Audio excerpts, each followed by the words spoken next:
Salut à tous, j'espère que vous allez bien. Bienvenue dans une nouvelle vidéo, point lecture, qui sera coupée en deux parties parce qu'il y a eu énormément de livres durant cet été.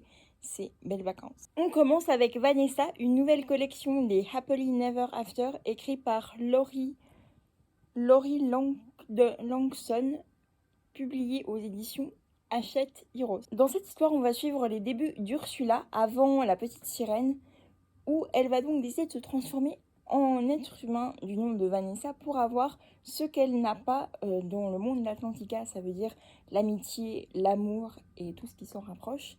Il va donc décider de le trouver sur Terre et à ce moment-là, elle va rencontrer André, un jeune homme qui lui est en pleine chasse au trésor pour chercher un coffre où à l'intérieur il y aurait des potions justement pour apporter éternellement tous les bienfaits de la vie qu'on aimerait avoir, la santé éternelle, la jeunesse éternelle et la vie. Mais lui, c'est donc pour soigner sa sœur extrêmement malade. Et Vanessa va donc l'aider d'une certaine manière dans sa quête. Et il va y avoir une petite romance entre... Enfin, j'essaye de pas trop vous en dire pour pas vous spoiler parce que ça fait un moment que j'ai lu ce livre. Donc les souvenirs commencent à être un petit peu loin. Mais je sais en tout cas que je l'avais adoré. J'ai simplement regretté par contre seul petit bémol.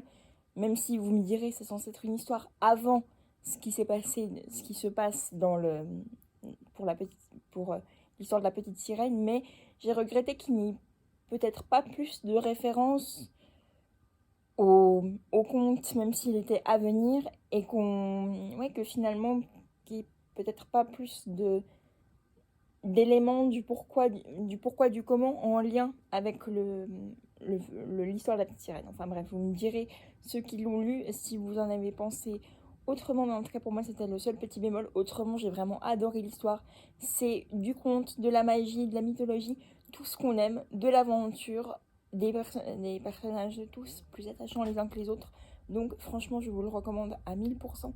Et je me suis trompée en vous disant au début de vidéo que c'était que Vanessa était une saga. Ce n'est pas Vanessa qui est la saga, mais la saga du coup ou en tout cas une série des nouveaux Disney Villains. Donc celui-ci c'est sur Vanessa, c'est un tout premier tome. Et nous avons ensuite un nouveau livre qui est sorti récemment qui parle donc de Gaston, de La Belle et la Bête, et de comment il est devenu, avant qu'il devienne justement le chasseur qui l'est devenu à travers le film. Bien qu'ils fassent partie de la même collection, ils peuvent très bien se lire indépendamment l'un de l'autre vu que ce ne sont pas les mêmes histoires. Et on poursuit avec Sweet Revenge, un livre écrit par Estelle Mascam publié chez PKJ. On va suivre une autre Vanessa qui, elle, est connue par beaucoup de garçons de son lycée parce qu'elle ne cherche pas de relation stable, mais passe seulement du bon temps avec eux, si je puis dire ça comme ça. Et un jour, je ne sais plus comment il s'appelle, son Harrison, le garçon dont elle était le dernier en date avec qui elle passait du temps, a voulu se venger parce que pour lui ce n'était pas du tout réciproque, il cherchait beaucoup plus qu'une simple aventure d'un soir et va donc décider de faire une sextape de leur dernier moment et de la rendre virale sur tous les réseaux sociaux afin que le lycée et plus encore puisse y avoir accès. Et donc Vanessa, pour se venger, va s'associer à un nouveau du lycée qui n'est autre que Kay, il me semble. Attendez que je retrouve son prénom. Oui, va donc retrouver Kay, un nouveau au lycée, mais qui a aussi des comptes à régler avec Harrison. On ne sait pas pourquoi, je ne vais pas vous le dire évidemment. Et qui va donc s'associer à Vanessa pour l'aider dans sa vengeance. Une très chouette histoire à lire, je trouve, selon moi, en été d'après la couverture, que j'ai trouvé très très chouette. Pour l'instant, j'ai jamais été déçue des histoires d'Estelle Mascam. J'avais adoré le premier tome de Somebody Like You. J'ai d'ailleurs hésité à acheter dernièrement le deuxième tome, mais je me suis dit que j'avais encore bien trop de lecture. J'ai pas encore lu Sur le fil, mais j'avais également beaucoup aimé Delilah Mention I Love You. Donc si vous aimez les histoires de vengeance et d'amour, cette lecture est faite pour vous. Et là, je vais vous présenter deux livres qui ne sont pas vraiment d'une même saga, mais qui se suivent un peu, qui ont certains points communs au fil de l'histoire. Tout d'abord, Profil, écrit par Donna Cooner, publié aux éditions Hachette.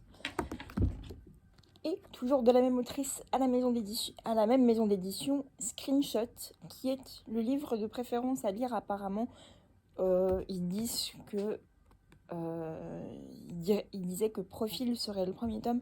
Moi, je les ai lus dans cet ordre-là. D'abord Profil, puis Screenshot. Mais je pense que si vous lisez l'un ou l'autre dans n'importe quel ordre, ça ne va pas plus vous perturber que ça dans l'histoire, vu qu'on ne parle pas des mêmes protagonistes. Pour cette histoire, donc Screenshot, on va retrouver, je crois, Sky. Sky qui a tout pour bien fait, qui a tout pour être heureuse, des bonnes notes au lycée, le copain parfait, tout ça, tout ça.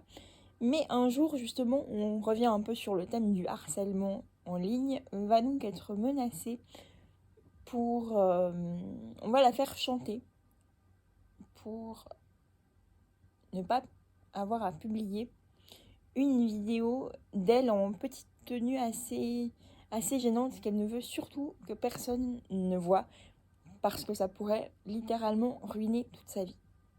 J'essaie de m'arrêter là pour le résumer. Toutes ces lectures que je vous présente là, ça fait un moment que je les ai lues. C'est très compliqué pour moi de me souvenir de tout, donc c'est des résumés un peu brouillons, je m'en excuse. De toute manière, vous aurez chaque résumé des livres en barre d'infos.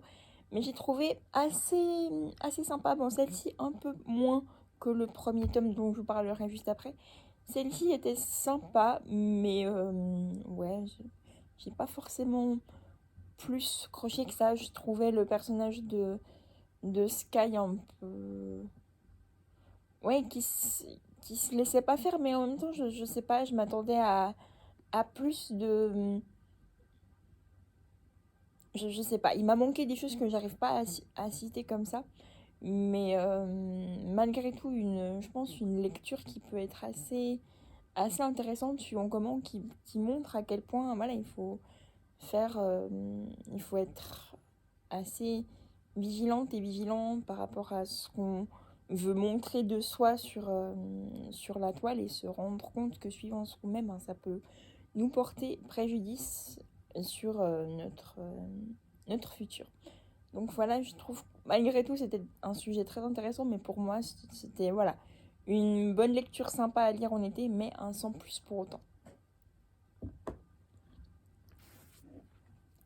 Et là, par contre, pour le considérer comme le premier tome, entre guillemets, parmi ces deux livres, dans Profil, on va suivre le personnage, cette fois-ci, de... Et que je retrouve son nom, Macy, qui, elle, est un peu, je sais pas si on peut dire, elle est un peu recluse au lycée parce que elle est un petit peu forte, on va dire ça comme ça, un peu des problèmes de, de poids. Elle n'a pas tellement plus d'amis que ça, ou alors peut-être une en particulier, mais voilà, sans plus, c'est pas vraiment la fille la plus populaire du lycée.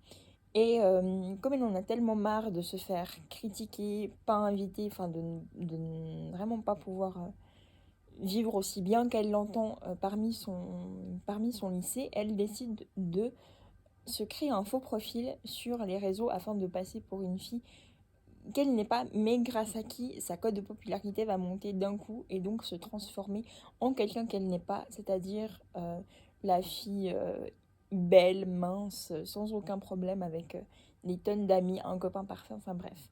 Et parallèlement à ça, la partie que j'ai vraiment adorée de cette histoire, c'est que c'est une grande fan de tout ce qui est univers un peu fantastique, mythique, etc. Et justement, parallèlement à l'entretien de son faux profil, elle tient une BD où c'est vraiment une BD sous forme de journal intime. Ça veut dire qu'elle met tous ses problèmes, toutes ses sombres pensées à l'image de dragons. Enfin, elle en profite pour en créer vraiment une bande dessinée pour évacuer ses idées. Donc c'était vraiment quelque chose que j'ai trouvé super chouette et j'ai vraiment adoré cette lecture du coup grâce à ça.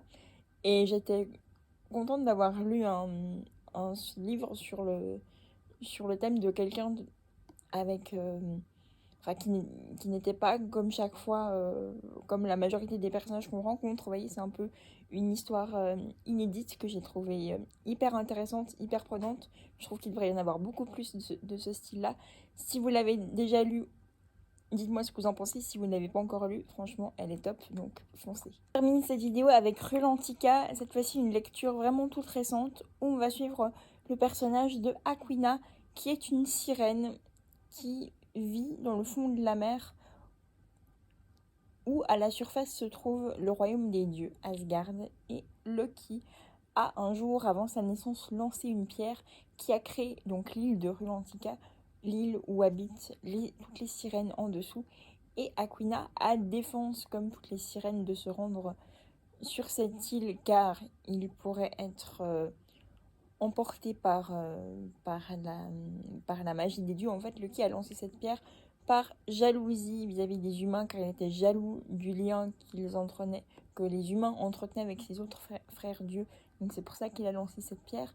Et donc Aquina, cette petite sirène, n'a d'autre choix, comme toutes les autres, de rester en dessous de l'île de Rulantica pour éviter d'être happée par sa magie et de ne plus avoir les idées claires, enfin bref. Mais sinon il n'y aurait pas d'aventure. Aquina va découvrir plus tard qu'elle a un frère jumeau dans le monde des humains qu'elle ne connaissait pas, ou en tout cas ne se rappelait pas connaître, et va décider de tout faire pour braver l'interdit et se rendre à la surface pour le rencontrer. Voilà grosso modo le résumé de ce livre. J'ai vraiment adoré parce qu'après plusieurs romances que j'ai enchaînées, il y en a quelques-unes que je vous montrerai du coup dans la prochaine partie de la vidéo, la semaine prochaine. Mais cette histoire-là était vraiment une pause parfaite de retour dans le monde que j'aime, donc le fantastique, le mythologique, tout ça, avec, à mon sens, pour la partie interdiction d'aller à la surface, etc., un peu une sorte de réécriture de conte de la petite sirène, donc j'ai vraiment adoré. Je vous la recommande à 2000% si vous ne l'avez pas encore lue. Elle est trop chouette. En plus, qui plus est, pour la petite anecdote, Rulantica serait une réelle attraction à Europa Park, et c'est donc l'autrice Michaela Hanauer qui a été mandatée par le parc pour écrire une fiction sur cette attraction. Donc vraiment merci à elle parce que c'était vraiment très chouette. Pour autant, je ne sais pas si je lirai le deuxième tome parce que ça reste quand même de la lecture jeunesse à lire entre 10 et 15 ans. On s'en rend quand même compte à la plume de l'autrice que c'est une lecture plutôt enfant. Enfin, créée pour les enfants, même si j'ai beaucoup aimé l'histoire, en tout cas les premières pages. Et que surtout, au niveau de la police d'écriture, c'était vraiment écrit très petit. Donc je ne sais pas si je lirai la suite, mais en tout cas pour un premier tome, pour une histoire tout doudou, pour changer un peu.